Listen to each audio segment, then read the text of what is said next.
with us. If you would, since first go round with these two players, if you'll just identify yourself, please, before you ask your question. Let's go, Cobble. Michael Cobble? You want to start? Yeah, Michael Cobble, Channel 2 Batters. Carlos, just give us your thoughts on being back in Baton Rouge and what it was like taking over the other night for LSU. It's great to be back home. To play in front of my home crowd and just be able to represent the state of Louisiana and actually, get to come back home and play for a team that's hungry to succeed. Coming off the season last year, this point season last year, a lot of coming in. I know a lot of guys are hungry to not repeat what happened last year, and that's what really makes me happy. Coming into practice every day and just, knowing that it's gonna be a lot of energy and people ready to compete. So it's great to be back home playing with this team and coming off the win the other day against Louisiana Christian. The guys are really hyped, but at the end of the day, we have to maintain the same energy throughout the whole season. Hey Carlos, Coach Riley from the Advertiser. Why did you decide to come back to LSU? Why did you decide to transfer over here? Entering the transfer portal, I was looking to, play on a bigger platform, for my career. I felt that was big for my career. And when I entered the transfer portal, LSU called, and it's the best of both worlds. I get to play closer to home and play for the home state and play in the SEC. So, it's always been a dream of mine to come back home and play for LSU. And, it's just great to be back. Yeah, Tyrell West, 24/7 Sports. Can you just talk about the year 1 to year 2 off season for you? What was the goals I guess you had in terms of improving your game? And it looked like you were shooting the ball pretty confidently in this first scrimmage. Just what were the areas of focus for you, and how do you think you developed over the last year? Just staying consistent and not just like tying results into my work. Like the results not always gonna show, but just if you stay consistent with your work, and I felt that the results will work 9 times out of 10. And just staying patient with coach's plan that he had for me. He told me that I needed to fix some things, change my habits, and I feel like I did that, and that's why I'm carrying over the successes of this year. Tyrell, first of all, you stuck around. A lot of people left the program, and you stuck around after a tough year. What went into that, and also what things did you specifically have to work on to fix that coach told you needed to fix? I just first stand. My personality. I'm just not a quitter. Like I like seeing things through and like seeing things all the way through. And specifically, what he wanted me to get better at, just defensively, being able to guard like multiple positions, being able to just improve my shot making and improve my ball handling to make the right decisions. Yeah, Tyrell, Ron Higgins, Shreveport Post Journal. What's the biggest difference you noticed with this team from last year? I mean, in a game setting, what struck you the difference about this team? We definitely gelled together more quickly than the last year team. It's just everybody's just being themselves. Nobody's worried about getting their own personal set. Everybody's just worried about getting the win. To be honest. I forgot earlier. Sheldon Nichols at the Advocate in Baton Rouge. Carlos, how much did your decision have to do with Jordan? Did he give you a call, or did y'all kind of talk about getting back together again? Once I entered the transfer portal, Jordan definitely called me, and I would say that it definitely, I wouldn't say it was a huge thing, but it was kind of a little piece of why I came back home, having somebody I've played with before, so being part of that team and knowing that he's played in the SEC and that he's going to be coming into this year looking to end his last year off with a bang. And he called me and told me that, okay, this is how it's going to go, and stuff like that. So, it was definitely a piece of why I came back home, knowing that I'm going to have somebody that I played with already and we already have chemistry. Like I said, coming back to a hungry team that's ready to win. Jay Ferris, Tiger TVs. So I guess my question is for Tyrell. You were here last year. Like, how are you kind of like a mentor in a way for like these new faces on the team, and how are you stepping into this new position as they come in and they're like navigating LSU and stuff? Just trying to help everybody get through all the growing pains and stuff, come to the SEC, like just showing them that we have to like have the same intensity of practice, just like it's the SEC finals or any other tough game in the SEC. Just having that mentality every day and wanting to be the best team we could be is just what I try to pass down to the new guys.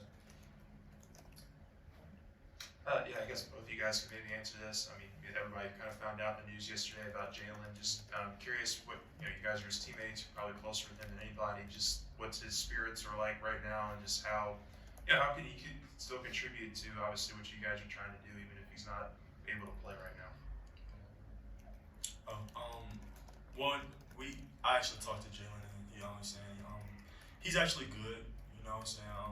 It was an up in the air toss decision, and he knew that already. But at the end of the day, we know how much Jalen would have meant to this team and how much he would have brought to this team. But at the end, we have to move on with the pieces we have.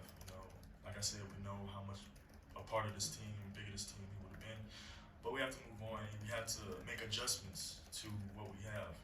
We have to have guys step up and do what we have to do to be successful. Like I said, we have enough talent, we have enough hunger to be successful this season. With Jalen or without him. So. I feel like Jalen is a really talented player, and then even with him not being able to play, his spirits haven't been down. He still gets in the gym, works out like all the time, and he's still practicing with us. So it's just like having that mentor and like somebody who's that experienced in practice is helping us a lot, and it's going to carry over to a lot of games. Tyrell, last year you didn't play a whole lot in the first probably 20 games. Then you played a lot in the last 10, played very well, showed a lot of improvement. What kind of clicked in for you? Was it just a tough transition maybe, but what clicked in? And then also for Carlos after, if you don't mind, playing against St. Mary's and Gonzaga, all those teams you had to play against, how did that prepare you for coming to the SEC? Wait, I'm sorry, can you repeat the question? That was kind of a long question. I'm sorry about that. For Tyrell, last year you didn't play a lot in the first 20 games. Then the last 10 seemed like you played much better. Your numbers were up. Did something click in, or you just had to learn the system?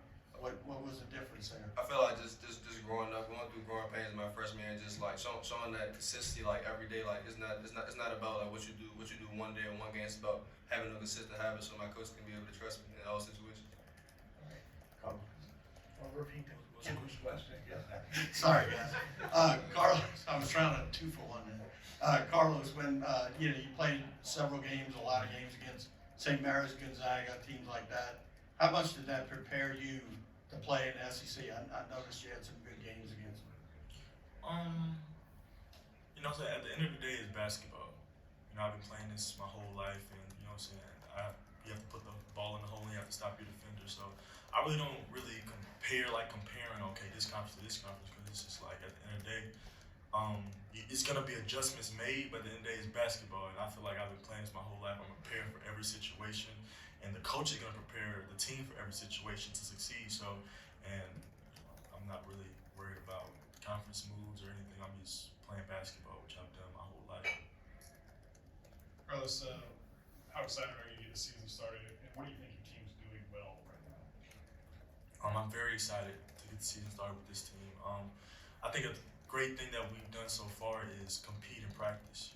Coach has really prepared us and put in our heads that it all starts in practice. I feel like if we don't, personally, if we don't have a high energy and a good practice and stuff like that, coach is gonna call that out, and that really puts pressure on everybody to prepare like a game, prepare for practice like a game.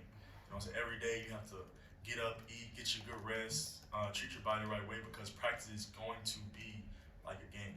It's going to be strenuous on your body just like a game. So coach has really done a great job of just preparing us like that, and it showed against Louisiana Christian, which is an NAIA school, but at the end of the day, we felt the results. All the running we done, we didn't feel as tired. All the rebounding we done, I rebounded Louisiana Christian, and I feel like that's going to carry on as we go through the season, and we're going to continue to gel together, and we're going to become an even stronger team. And I feel like this team has a very high ceiling. Coach McMahon said in a video on Instagram today, y'all are starting to realize the consequences of the little things. I guess, what are the consequences of the little things? And over time, how are y'all starting to develop this rapport for them? I feel like he said, the little things we're gonna realize that they aren't little things at the end of the day. Like rebounding.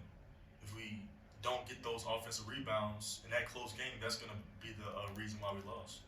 You know, so really taking into consideration that the little things aren't as little as we think they are. You know what I'm saying? Because in a close game, oh, you missed that box out, he got 2 points. You know what I'm saying? That 2-point difference would have made it. That 2 points would have made a difference at the end of the day. And I'm saying, like he puts in our heads all the time. It's you have to prepare and practice like a game. So all the drills we go through, he's just preparing us for in-game situations. Like I said, this team competes with high energy every day against each other. Like if you don't come prepared to play, it's gonna be somebody getting buckets on you and doing you dirty in practice. So you don't want that. So you have to prepare. You have to prepare every day for practice like a game.